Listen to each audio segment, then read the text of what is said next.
Hello everybody. I'm just going to go ahead and take a look at this article here from CBR. The Bethesda formula needs an overhaul. Does it? I don't know. Let's find out. First of all, let's credit the author. This is written by Madison Keizer. She is a new writer for CBR. Her favorite game is Assassin's Creed. She thinks it's innovative. All right, let's continue. Bethesda Game Studios has long been an influential name in open world RPGs, but their recent releases, such as Starfield, have shown such a startling lack of innovation, and many fans have been left feeling disappointed. Gamer standards have been exponentially increased as games far surpass the quality they used to show at an exponential rate. Exponentially exponential. Yet game studios often cling to old ideas for fear of breaking something that's working and selling well. Of course, players do not want the same game repeatedly. If they did, they could simply play those same games. Okay. The increase of remasters and remakes throughout the gaming industry shows a desire for updated graphics while staying true to their beloved games. I don't think this is true. The gaming industry shows a desire for updated graphics. I don't think that's true. I think a lot of games that have been coming out don't have great graphics. I feel like they're just good games, like they're fun to play. And I feel like that is the actual focus. I think developers and journalists, I think they think that. I think developers and journalists, I think that they love, graphical feasts.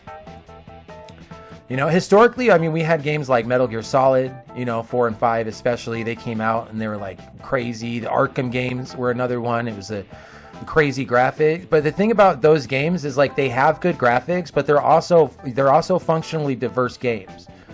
They're not games that are easy to play. They're not games that just do one thing and it's like you push one button, but it looks really nice. Like that's not what those games are, And a game like I'm a huge Quantic Dream fan, so a game like Heavy Rain or a game like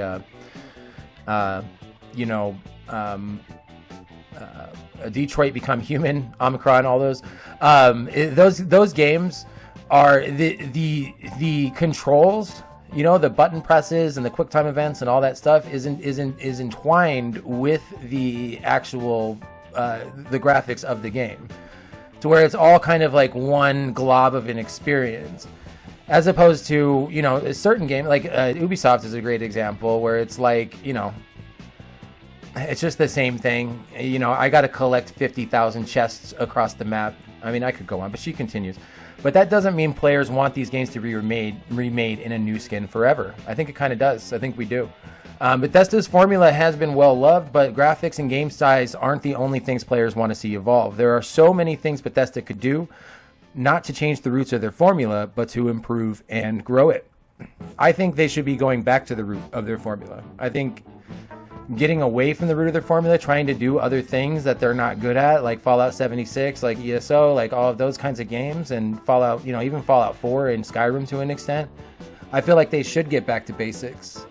I mean, games like Baldur's Gate 3 and Elden Ring, they show that gamers are thirsty to get back to basics. I don't think they care about the graphics in those games. I think that they care that they're fun to play, and that the fighting is really cool, and that the animations are really cool. I don't think they actually care about the graphics. And I think Elden Ring is good because it more or less stays true to itself, stays true to the Dark Souls formula. Just saying. Anyway, moving on. Little picture of Elon Musk here. Bethesda needs to commit to a graphical style. I think Bethesda has a graphical style, which is on display right here. While Bethesda's graphical style isn't as focused on realism as games such as Red Dead Redemption 2, The Last of Us Part 2, or Death Stranding, their visuals do not compare to more realistic titles. What? Let's read that again. While Bethesda's graphical style isn't focused on realism, their visuals do not compare to more realistic titles. Yeah, probably because they're not focused on realism, like you just said. Bethesda can't continue to ride this line of venturing into realism if they don't commit. The lower graphical expectations of past games might have shielded Bethesda from criticism of lackluster graphics, but now the industry has moved on, even if Bethesda hasn't. That would be fine if Bethesda committed to a more stylized look, but they cannot ride the line of realism in gaming can no longer be done halfway and go unnoticed. This is particularly obvious with criticisms of the character models in Starfield. For instance, beards look practically hand-drawn and aren't far from their realism in Elder Scrolls. When placed side by side in other games, it's clear that Bethesda can't claim realism in their style when looking at the characters. Oh my gosh. But just up here you said Bethesda's graphical style isn't focused on realism. So why are you stacking them next to games that are? Well, that doesn't make any sense. And here's the thing, like, when I go shopping for a refrigerator, I don't care if it comes with a microwave, because I'm not looking for a microwave, I'm looking for a refrigerator, right? Now, if I find some dope-ass, like, fridge, microwave combo situation, you might be able to sell me on that. I mean, that might be pretty cool. But I don't go to Bethesda looking for microwaves. I go to Bethesda looking for Bethesda games. You know what I mean? Like, I don't go to Elden Ring and be like, oh man, you know what? We really need some quick time events from Heavy Rain in this, and that would make this game so much better. I don't do that because I go to FromSoft games to play FromSoft games. You know? It's like I don't want to play a Hitman 47 Dance Dance Revolution simulator. I want to play Hitman 47 being a hitman. I mean, that's the actual problem with the games, not the graphics. And then she continues, it's not that Bethesda has to give up the style that makes them Bethesda. A great example of a game that does its own style to cohesively and consistently create a specific atmosphere is Nier Automata. Not every game has to be the most realistic, but if a game claims to be, it can't do it halfway and needs to ensure... Why did she keep saying this? This whole paragraph is ridiculous because she's making these claims, but she started off by saying that they're not focused on realism, and then she's chastising them for not being realistic enough. I don't know, man. I don't know. I'd be trying to get a refund on that journalism degree. Oh, my lord. Alright, moving on. Bethesda's quest design is too predictable. Giving NPCs routines is no longer enough to stand out. A funny thing about games, the more titles are created, the more competition there is. It only ever increases. Okay, so while Bethesda might not be doing anything inherently wrong in their questing, if they don't continue to innovate, they can't easily compete when gamers have more choices than ever before, both to play and compare their games to. Why do all her arguments feel like they're like secondhand? Like she's like reporting on somebody else's arguments that they had, like she read through a Reddit post, so she understands like the arguments, but she doesn't understand like the substance of the arguments. But she's right here, so I mean, yeah, I mean, this is a stupid sentence, but if they don't continue to innovate, they can't easily compete. You know, that's fair. I don't really, the thing is though, I don't really go, I mean, they don't need quests. Like, Daggerfall is one of my favorite games, right? And Daggerfall is just a sandbox full of radial quests and procedural generated world. Like, that's all that Daggerfall is. It's like a No Man's Sky. It's the same game. You know, so the fact that, you know, but let's just be honest here. Like, Bethesda's not good at writing. Like, they never have been. You know, that's why the Elder Scrolls, that's why it has unreliable history, is because the story's kind of wacky. You know, and if it didn't have unreliable history to lean on, there would be so many holes that the ship would just sink onto the bottom of the ocean. So like, who's going to a Bethesda game for the story? Because I'm not. If I was going to go to a story, I'd go to these guys right here. This is where you get a good story. You know? You can find good stories other places. Rockstar is a great place to get a good story. I don't know what this is, but it looks like a terrible mobile game. I don't even know what that is. All right. She continues, though. So there was a time when giving NPCs specific routines was one of the most unique and meaningful things games could do for their quest designs and exploration. But just like with Bethesda's graphics, the studio played it safe with what it knows how to do. Yes! And didn't do enough to impress players. This wouldn't be so glaringly obvious if other games hadn't perfected Bethesda's specialties better years ago with more meaningful choices and better progression systems. I mean, this is just a thing of the market, right? And this is why they need to get back to their roots and do what they do well. Because if you don't do what you do well, other people will come along and they'll do it for you. Look at SimCity, perfect example. SimCity came out with, what was it, SimCity 4, I think it was. It was always online. It was basic dog shit, right? SimCity 4. And then along comes City Skylines. And look, City Skylines took it all over, you know? And then City Skylines 2 came out, and it got some mixed reviews. And now there's a bunch of other people that are taking over that same exact genre. You know, like Frontier is a good example. They made the Jurassic Park games and Planet Zoo and Planet Coaster. Look at The Sims. You know, The Sims became this inflated, you know, $5,000 endeavor for the game and to get all the expansions and stuff. With the microtransactions, every time they come out with a pack, it's like it adds like a new feature, but like it responds to all the other packs, so you can't even use like half of the features in the pack if you don't have all the other ones. You know, and because of that, they're coming out with basic, like with The Sims, but different, like Paralives and things like that. They're coming out with different versions of that because that's what happens. If you don't do what you do well, other people will do it for you. So Bethesda needs to get back. For the love of God, Bethesda needs to get back to their roots and get back to doing what it does best, which is making Bethesda games. You know, who cares about the story and the tale that you're telling? Leave that for the Fallout show, which you did a great job on. Leave that for whoever wrote the Fallout show. Leave that to them in the TV world. But when it comes to the games, like we don't play Bethesda games. We play it for this, the NPC specific routines. We play it for the physics of every item, the paintbrushes, the books, everything has, like, you can pick it up, you can throw it around. You know, if I do a shout in Skyrim, I can blow all the stuff off the table. These are the things that are unique about Bethesda and its engine, and things that it needs to lean into. You know, if it's awesome to kill a dragon, I don't need to know why I'm killing the dragon. It doesn't really matter. Killing dragons is awesome. Just kill the dragons. Comparable open world experiences that have better reception, likely due to more innovation, include many in the Assassin's Creed franchise.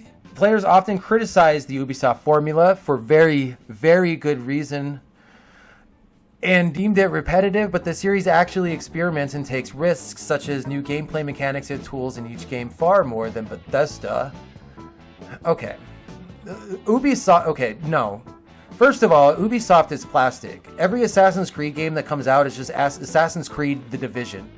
Assassin's Creed The Division. Every game is The Division, basically. There's 5,000 chests for you to collect in every little piece of the map. The world looks beautiful. It's graphically fidelic as shit. Yeah, it's awesome. You know, if you're into that, cool. But it's boring.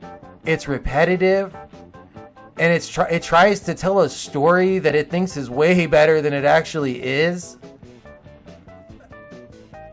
It's not even historical anymore. Like, it's just ridiculous nonsense. No, thank you. I mean, if that's what you like, I mean, cool. You know, we got to think, like, a lot of these new gamers that are coming into the space now.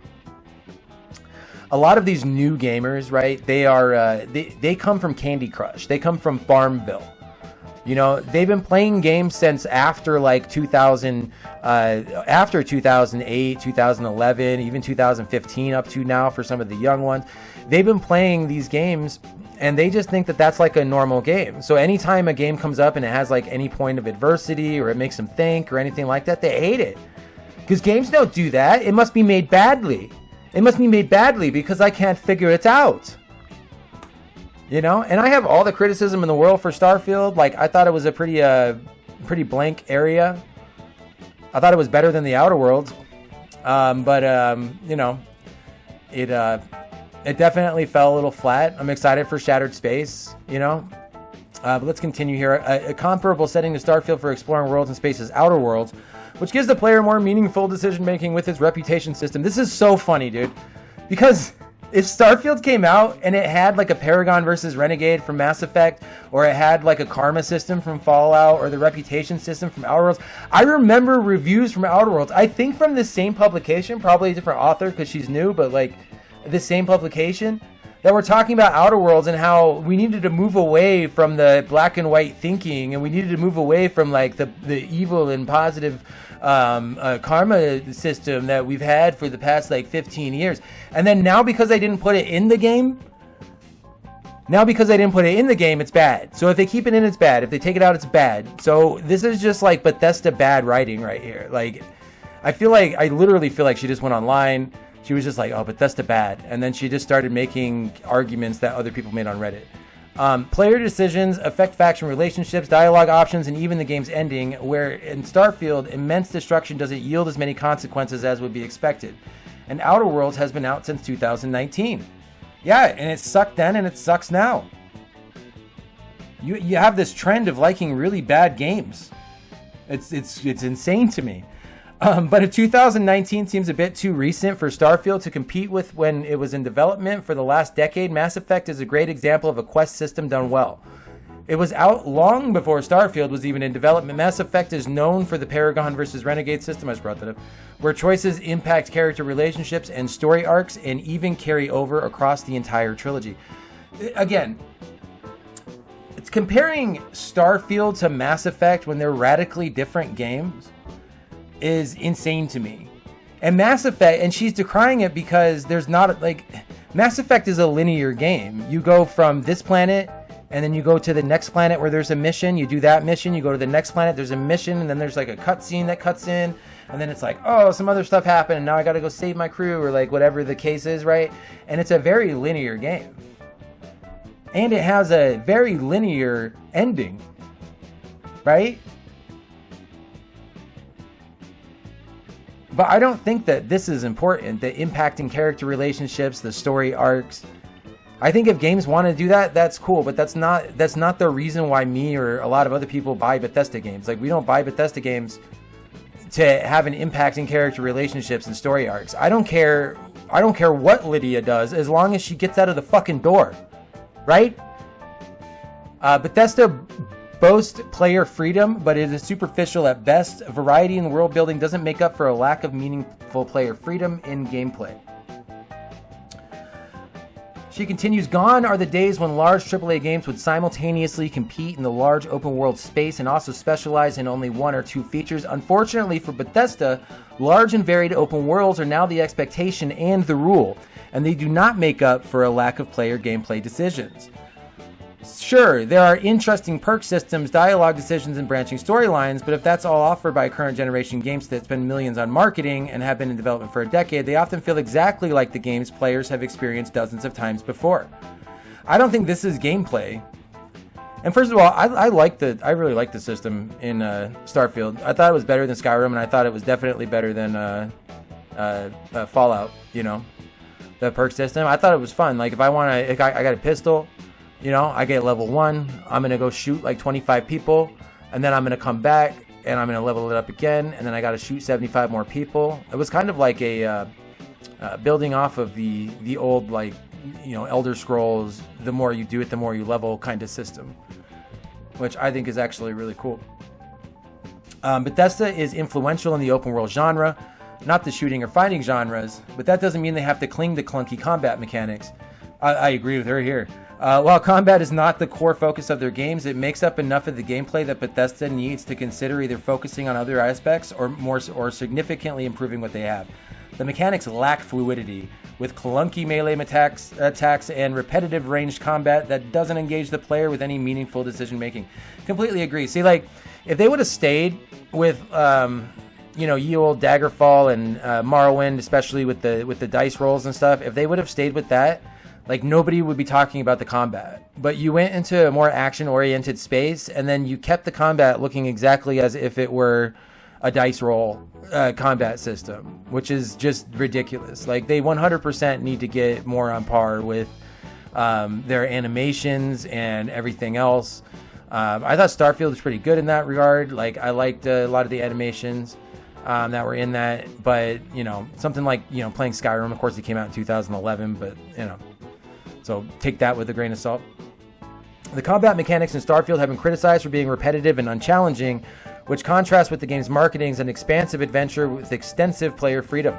Why must that freedom only apply to its exploration when combat actually occupies a significant portion of the player's time in the game? This imbalance not only makes the freedom feel limited, but also leaves some players, especially those who spend enough time in the game, feeling that the game's promises of rich and varied experiences are not fully met. Yeah, I don't think they are in Starfield. You know, I want to simp out and be like, well, let's just wait for Shattered Space, man. Maybe they'll like make it better, you know? Yeah, I mean, if we're trying to stay positive, at least the game came out in a good state. You know, at least the version I played on Xbox, like, I didn't crash one time. There was no glitches, really. Like, I had an awesome time.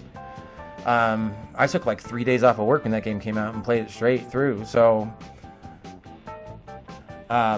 anyway, moving on. Bethesda is known for quirky bugs, but maybe they shouldn't be anymore. It's fucking awesome. Okay. Bethesda is a studio known for its bugs, and players speak fondly of them, including myself. But they've also learned to save incredibly often in games from the Fallout franchise due to potentially game-ending issues. I've never ran into one of those, really. While this has led to many fun laughs for players over the years, the state of gaming has progressed past this. It was understandable when games were evolving and graphics and gameplay was at a fast pace, but the evolution has slowed now, and it's time for Bethesda to catch up. I don't really care about bugs, honestly. This does nothing for me.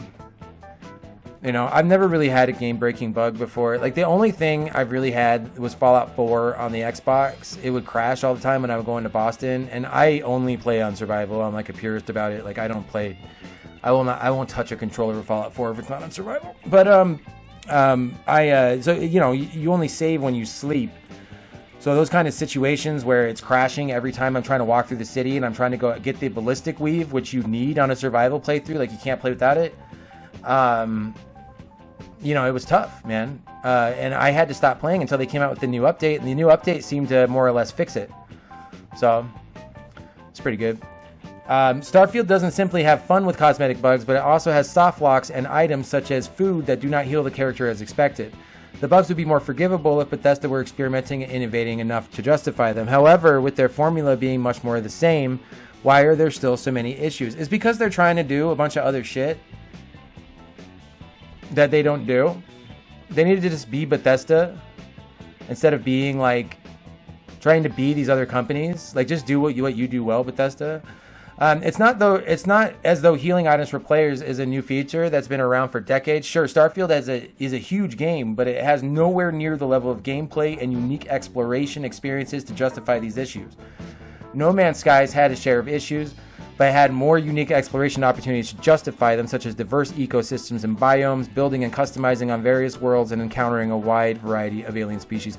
Yeah, a new update for No Man's Sky just dropped. Oh my god, it's great. And I couldn't help, like, it's really hard. Like, when you're playing Starfield, you can't help but think about No Man's Sky, man. The way you can just warp into a system, you know, fly across the space there. You get to the planet, you go through the atmosphere of the planet, you go and land on the ground, and then you're mining, and there's this weird animal over there, you know, and then you're like, oh man, I need some cobalt. So you're trying to fly around and look for a cave, and then you find like a little relic or whatever. So you climb up the ladder and the relic, and then the light beam like shoots into your chest plate. Ah, dude, it's so awesome. I love No Man's Sky. I went all the way to the center of No Man's Sky in VR. It's one of my favorite games, and I was definitely sitting there playing Starfield. Like, oh, dude, I wish there was some more stuff in here with that, for sure. But again, this is refrigerators and microwaves.